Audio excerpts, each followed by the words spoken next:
அனைவருக்கும் என் அன்பான வணக்கம். உங்கள் அனைவரையும் அசோகன் எக்ஸ்பிரஷனுக்கு அன்போடு வரவேற்கிறேன். இன்னைக்கு ஒரு சமீப காலமா ஒரு புதிய கட்சி வந்திருக்கு இந்தியாவில். Cockroach Janata party, cockroach Janata கட்சி என்று தமிழில் சொல்லலாம். இது ஒரு மே மாதம்தான் இந்த 2026 தொடங்கப்பட்டிருக்கு. அதனுடைய நிறுவனர் ஃபவுண்டர் அபிஜித் திப்கே அப்படின்றவர், மகாராஷ்டிராவை சேர்ந்தவர். அவரு இந்த கட்சியை தொடங்கின ஒரு சில நாட்கள்லேயே பல லட்சம் பேர் அவருடைய இன்ஸ்டாகிராமை ஃபாலோ பண்ணியிருக்காங்க. கிட்டத்தட்ட 20 மில்லியன் பீப்புள் ஃபாலோ பண்ணதா சொல்கிறாங்க. அப்படி என்ன இது ஏன் இந்த கட்சியை ஆரம்பித்தாங்க அப்படின்றத பார்ப்போம். அதாவது சமீபத்தில் சுப்ரீம் கோர்ட் ஜட்ஜ் கந்த் என்ன பண்ணியிருக்காரு, ஒரு விவாதத்தில் இளைஞர்கள்லாம் வேலை இல்லாத இளைஞர்கள்லாம் அன்எம்ப்ளாய்டு யூத் காக்ரோச் மாதிரி அப்படின்னு ஒரு கமெண்ட் பண்ணியிருக்காரு. அதனுடைய எதிர்வினை தான் இது. அபிஜித் என்ன பண்ணியிருக்காரு, எதிர்வினை ஆற்றிருக்காரு. அந்த காக்ரோச்னு அவர் யூஸ் பண்ணதை எடுத்துக்கிட்டு, ஏன்னா அவங்க இளைஞர்களை காக்ரோச்னு சொன்னதை அவங்க பிடிக்காம அதை அந்த காக்ரோச்னு எடுத்துக்கிட்டாங்க. அதனால காக்ரோச் ஜனதா பார்ட்டின்னு அவர் வச்சு ஆரம்பிச்சிட்டாரு. அது மட்டும் இல்லை, காக்ரோச் இந்த கரப்பாம்பூச்சி பார்த்தீங்கன்னா எந்த சூழ்நிலையும் அது உயிர் வாழ்ந்துடும். வெயில், மழை, என்ன மாதிரி ஒரு சுத்தம் எல்லாத்துலேயுமே அது உயிர் வாழ்ந்துடும். அதனால அதுபோல இளைஞர்களும் எந்த மாதிரி ஒரு சூழ்நிலையிலும் நாங்கள் வித்ஸ்டாண்ட் பண்ணி எதிர்ப்பு சந்திச்சு சவால்கள்லாம் சந்திச்சு முன்னேறி காட்டுவோம் அப்படின்ற மாதிரி அவர் இந்த கட்சிக்கு பேர் வச்சு ஆரம்பிச்சிருக்காரு. இப்போ பார்த்தீங்கன்னா ஜூனில் தான் மேல தான் ஆரம்பிச்சிருக்காரு 2026. அதுக்குள்ள நல்ல பிரபலமாகி பல கோடி மெம்பர்ஷிப் அதுக்கு வந்துட்டு இருக்கிறாங்க.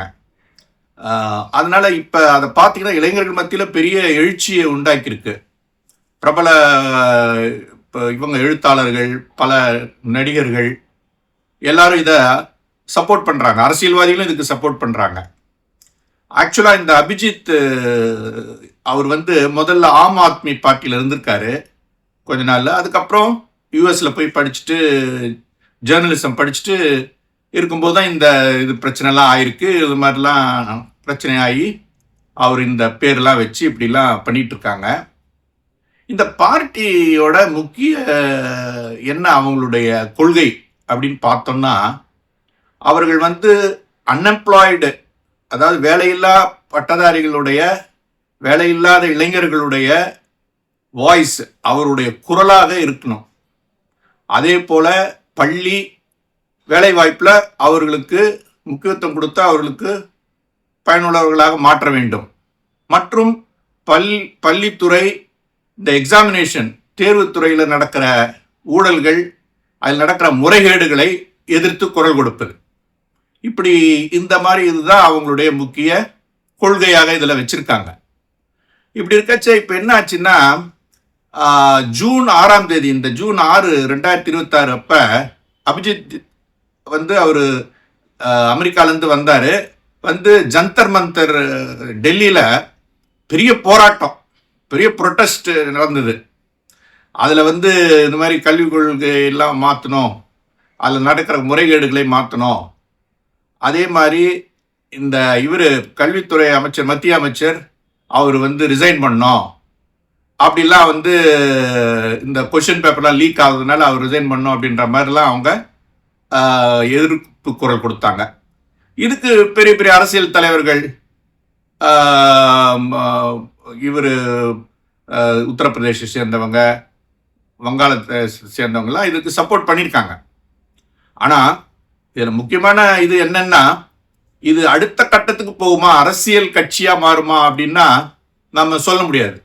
ஆனால் இது இதுக்கு அரசியல் ஒரு லோகோ சின்னமும் கொடுத்துருக்காங்க. ஒரு சின்ன மொபைல் மாதிரி இருந்து அது உள்ள ஒரு காக்ரோச், ஒரு கரப்பாம்பூச்சி இருக்க மாதிரி ஒரு சின்னமும் கொடுத்துருக்காங்க. அதனால இது ஒரு பெரிய ஒரு பரபரப்பை ஏற்படுத்தியிருக்கு. ஆளுங்கட்சிக்கும் இதனால ஒரு சின்ன தலைவலி. ஏன்னா இவன் சிஜேபின்னு வச்சிருக்காங்க இவங்க, காக்ரோச் ஜனதா பார்ட்டி அப்படின்னு. அதனால இது ஒரு இமிட்டேஷன் மாதிரி இருக்குமோ அப்படின்னு அவங்களுக்கு ஒரு அச்சம் இருக்கு.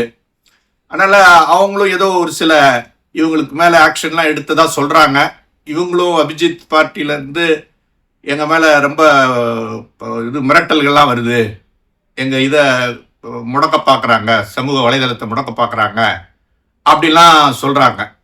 அவருடைய இன்ஸ்டாகிராமுக்கு லட்சக்கணக்கில் அவருக்கு வந்து ஃபாலோவர்ஸ் வந்துட்டு இருக்காங்க. அதனால இது இப்போ வந்து ஒரு புதுசாக ஒரு பார்ட்டியை ஆரம்பித்து ஒரு மாதம் 1.5 மாதத்துக்குள்ள இவ்வளோ ஒரு பெரிய சப்போர்ட்டு, இவ்வளோ பெரிய பேசுபொருள் ஆயிருக்கிறது இதுதான் முதல் தடவைங்க. அதனால் இது எப்படி இவங்க கொண்டு போவாங்க, இதுக்கு எப்படி இது பண்ணுவாங்கன்றத நம்ம பொறுத்து தான் பார்க்கணும். இதுக்கான நல்ல ஆதரவு, பெரிய பெரிய ஆளுங்கள்லாம் இதுக்கு சப்போர்ட். இவர் பார்த்தீங்கன்னா அண்ணா ஹசாரே, நமக்கு தெரிஞ்ச அவர் ஒரு போராட்டக்காரர், அவரும் இதுக்கு ஆதரவு தந்திருக்காரு. மேற்கு வங்காள முன்னாள் முதல்வர் அவர் மம்தா பானர்ஜியும் ஆதரவு தந்திருக்காங்க. அது மாதிரி எல்லாருமே இதுக்கு நிறையா பேர் ஆதரவு தந்திருக்கனால இந்த பார்ட்டி மேலும் மேலும் நல்லா முன்னேறதுக்கு சான்சஸ் இருக்கு. நான் இவங்க எப்படி அரசியலில் குதிப்பாங்களா அதை பொறுத்து இருந்து தான் பார்க்கணும். இதோடு என்னுடைய உரையை நான் நிறைவு செய்கிறேன். இந்த பதிவு உங்களுக்கு பிடிச்சிருந்தா லைக் பண்ணுங்க, ஷேர் பண்ணுங்க. இது வரைக்கும் சப்ஸ்கிரைப் பண்ணாதவங்க சப்ஸ்கிரைப் பண்ணுங்க. வணக்கம், நன்றி.